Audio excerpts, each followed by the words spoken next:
Vikosi vya Urusi vinaripotiwa kuwashambulia kwa risasi na kuwaua wanajeshi wawili wa Ukraine waliokamatwa nje kidogo ya makazi ya huko Zatishisha katika mkoa wa Zaporizhzhia. Taarifa hii ni kulingana na shirika la uchoraji ramani na uchambuzi kutokea huko nchini Ukraine maarufu kama Deep State, ambalo limeweza kuripoti taarifa hii Novemba 15 mwaka huu, ambapo mauaji hayo ya wafungwa wa vita yanakiuka mikataba ya Geneva na inachukuliwa kuwa uhalifu mkubwa wa kivita wa kimataifa. Tukio hilo pia si la pekee. Pia shirika la ujasusi la kijeshi la Ukraine lilisema mnamo mwezi Mei ya kwamba limerekodi visa zaidi ya visa 150 vya wanajeshi wa Ukraine kuuawa kwa haraka baada ya kujisalimisha kwa vikosi vya Urusi. Hivyo pia hichi ambacho kimeripotiwa kuhusu wanajeshi wawili wa Ukraine kushambuliwa au kupigwa risasi na kuuawa na wanajeshi wa Urusi pia imekuwa kama mwendelezo kwa hichi ambacho pia kimeripotiwa, ambacho pia ni kama kinashitua kidogo ama kinashangaza pia kuhusu mauaji hayo ya wanajeshi wawili wa Ukraine ambao wamepoteza maisha kwa kushambuliwa na vikosi vya Urusi kwa kupigwa risasi. Deep State ilichapisha video inayodaiwa kuonyesha wakati ambapo wanajeshi wawili wa Ukraine walishambuliwa kwa risasi na kuongeza kuwa kwa bahati mbaya uvamizi wa adui yani Urusi unazidi kuwa mpya na kwa kilomita 5 kutoka mstari wa mbele hakukulindi kutokana na kukutana na kikosi cha miguu cha adui, hasa wakati mbele iko upande mmoja na wahalifu hao walitoka nyuma. Wakati huo pia Deep State imeripoti ya kwamba wauaji waliangamizwa na ndege isiyo na rubani ya FPV kama dakika 20 baadaye. Mchunguzi wa haki za binadamu wa Ukraine anayefahamika kama Dmytro Rubinet alijibu ripoti hizo ambazo zinajulikana kutoka kwenye mitandao ya kijamii na kulaani mauaji yanayodaiwa kufanywa karibu na Zatishisha huko mkoani Zaporizhzhia yaliyofanywa na vikosi vya Urusi kwa wanajeshi wa Ukraine. Amesisitiza kwamba hili ilikuwa hatua nyingine ya makusudi ya Urusi inayolenga vitisho na kupuuza sheria za kimataifa za kibinadamu.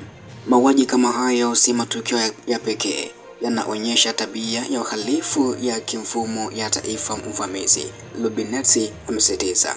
Pia amesema tayari alikuwa ametuma barua rasmi kwa kamati ya kimataifa ya Msalaba Mwekundu na Umoja wa Mataifa kuhusiana na tukio hilo la mauaji ya askari wa Ukraine kwa kushambuliwa na risasi.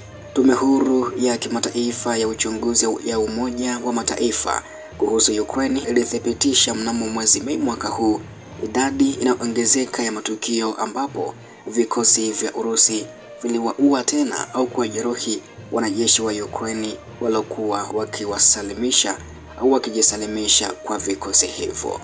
Hiki ndicho ambacho pia kimezungumzwa au pia hiki ni moja ya kitu ambacho pia kimetikisa zaidi katika ulimwengu wa habari za kimataifa, hasa kuhusu vita hii ya Urusi na Ukraine, hasa kuhusu tukio ambalo pia kama linashitua kuona kile ambacho wanajeshi wa Urusi wamekifanya kwa kushambulia wanajeshi wenzao wa Ukraine na kusababisha mauaji kwa askari hao wawili wa Ukraine ambao inadaiwa ya kwamba pia walikuwa wamejisalimisha katika upande huo wa Zatishisha mkoani Zaporizhzhia, ambako pia katika siku za hivi karibuni Urusi imeongeza zaidi kasi ya mashambulizi kwa upande huo. Licha pia ya taarifa hii kutokea huko Zaporizhzhia, kwa upande mwingine pia vikosi vya Urusi vilianzisha shambulio la kivita huko Novopavlivka, kijiji kilicho mstari wa mbele katika mkoa wa Dnipropetrovsk ambacho kinapakana na Donetsk, vikitumia fursa ya hali ngumu ya hewa na muonekano mdogo. Vikosi vya Ukraine pia vilisema vilizuia jaribio la Urusi la kuvunja njia hiyo. Inakumbukwa Novemba 14 mwaka huu, chini ya ukungu mzito wa Novemba, vikosi vya Urusi vilianzisha kivuko cha Proton kati ya Yalta na Daichi na kusafirisha takriban vitengo 10 vya vifaa. Deep State iliweza kuripoti hivyo. Kulingana na taarifa, Deep State ilisema kwamba wanajeshi wa Urusi walifanikiwa kuwatawanya wanajeshi katika sehemu za kati na kusini mwa kijiji, ambapo kisha walichukua makazi katika vyumba vya chini. Katika baadhi ya maeneo vikosi vya Urusi vilivunja ulinzi wa Ukraine. Brigedi ya 42 ya Mechanized ilithibitisha kwa tovuti ya habari ya kijeshi ya Kiukrainia ya kwamba wavamizi waliingia katika nafasi zao. Hata hivyo, ndege ambazo hazina rubani za kutazama mbele, yani FPV, hasa kutoka kikosi cha ndege ambazo hazina rubani za Peru na cha kikosi cha 42 cha mitambo zilijibu haraka shughuli karibu na eneo la kupelekwa.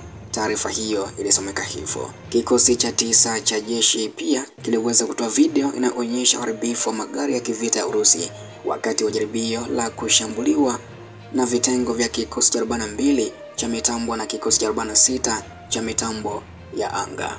Video inaonyesha uharibifu wa magari ya kivita ya Urusi wakati wa jaribio la kushambuliwa lililozuiwa na vitengo vya kikosi 42 cha mitambo na kikosi cha 46 cha mitambo ya anga mnamo Novemba 15, 2025.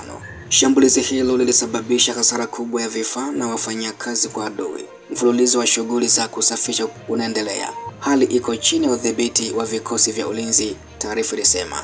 Uchambuzi. Huku macho yote yakiwa yameelekezwa huko Pokrovsk, Urusi pia bado inasonga mbele katika mkoa wa Zaporizhzhia, ambapo kijiji cha Novopavlivka na eneo lenye ngome linalozunguka vimezuia majaribio ya Urusi ya kuingia zaidi katika mkoa wa Dnipropetrovsk kando ya sehemu hii ya mpaka wa kikanda na mkoa wa Donetsk kwa miezi kadhaa.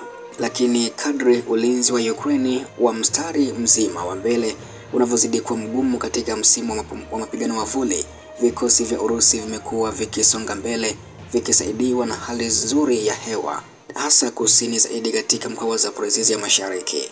Taasisi ya utafiti wa vita ISW imebainisha katika ripoti yake ya Novemba 15 ya kwamba vikosi vya Urusi vinatumia hali ya hewa yenye ukungu kulenga udhaifu katika ulinzi wa uwanja wa vita wa Ukraine unaotegemea ndege ambazo zina rubani. Mbinu hii pia imeonekana kote mbele, haswa katika maeneo ya Pokrovsk, Velikomikhailovsk na Huliaipol. Vikosi vya Urusi pia vimetumia kifuniko cha ukungu pia kuingia Pokrovsk kutoka nje kidogo ya kusini kwa kutumia vifaa vya mwanga na kutoka maeneo yaliyokaliwa ya Serdovi na Donetsk. Kikosi cha 7 kiliripoti kwamba zaidi ya wanajeshi 300 Urusi wako jijini kwa sasa, wakilenga kufikia mipaka ya kaskazini ya Pokrovsk na kuzunguka eneo la mjini. Na hii ndio taarifa kutoka mstari wa mbele wa kivita muda huu kutokea huko Urusi na Ukraine. Taarifa zaidi na kuahidi ya kwamba endelea kunifuatilia kila siku na kila wakati kwa taarifa zaidi kutokea huko kimataifa, hasa vita hii ya Urusi pamoja na Ukraine.